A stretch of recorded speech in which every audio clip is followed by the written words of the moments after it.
It's 9 p.m. on a Tuesday and you're on the couch, half watching something you've already forgotten, and your dog walks over, presses her nose into your wrist, and drags her tongue across your knuckles.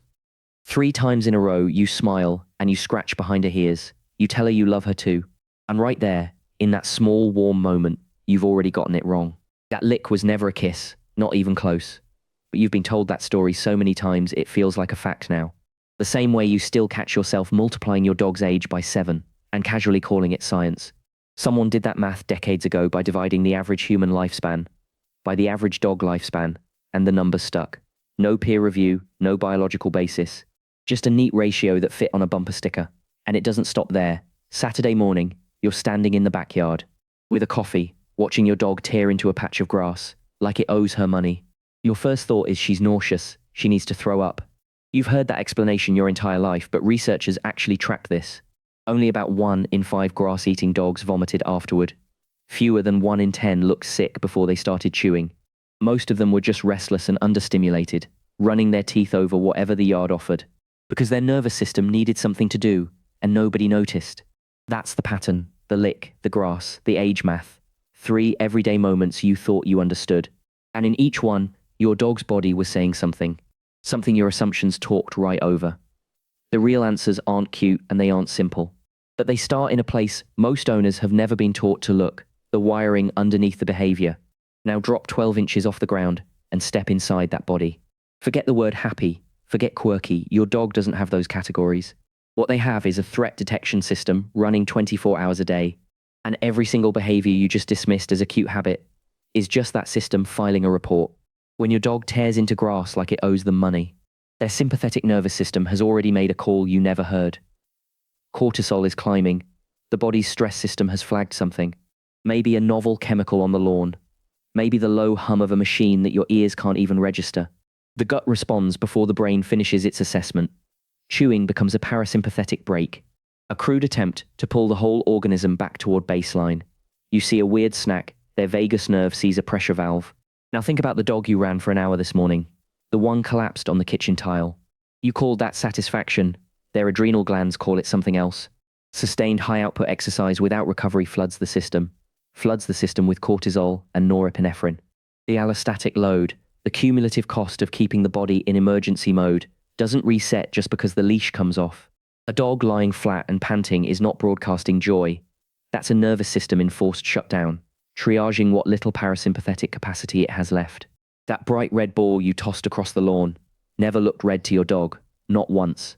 Behind each retina sits a reflective membrane called the tapetum lucidum, a biological mirror that bounces light back through the photoreceptors a second time. It's the reason your dog's eyes glow in headlights, and the reason their low-light vision crushes yours. But that same architecture comes with a trade-off, where your retina packs 3 types of cone photoreceptors. A dog's retina carries only 2, dichromatic vision, blues register, yellows register. That red fetch toy on green grass collapses into a single muddy brown smear. Your dog isn't broken. Their visual cortex simply never evolved to sort the spectrum the way yours did, because scent and motion detection were far more valuable currencies for survival.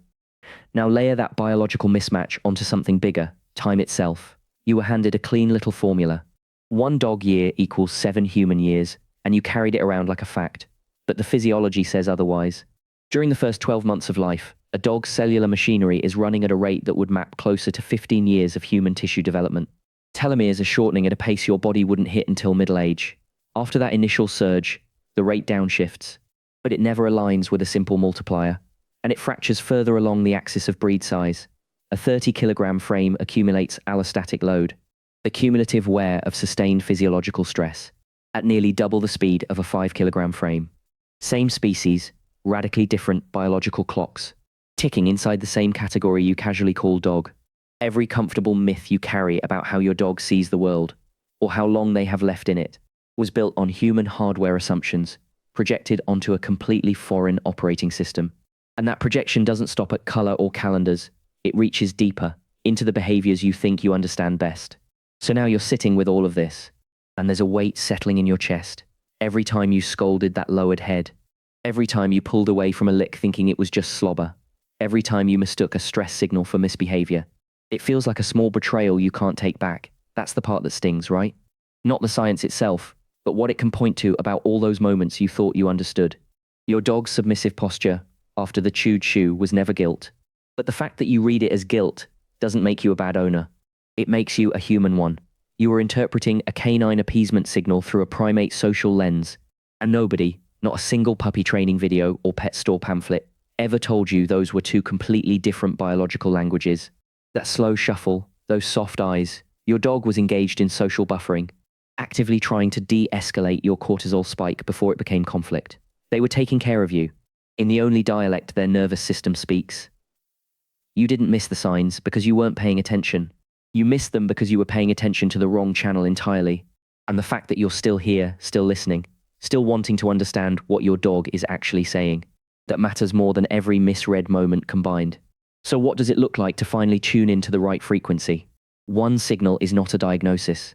The goal is to watch for a repeating pattern, note what changes, and escalate to a vet when the pattern keeps repeating or intensifying.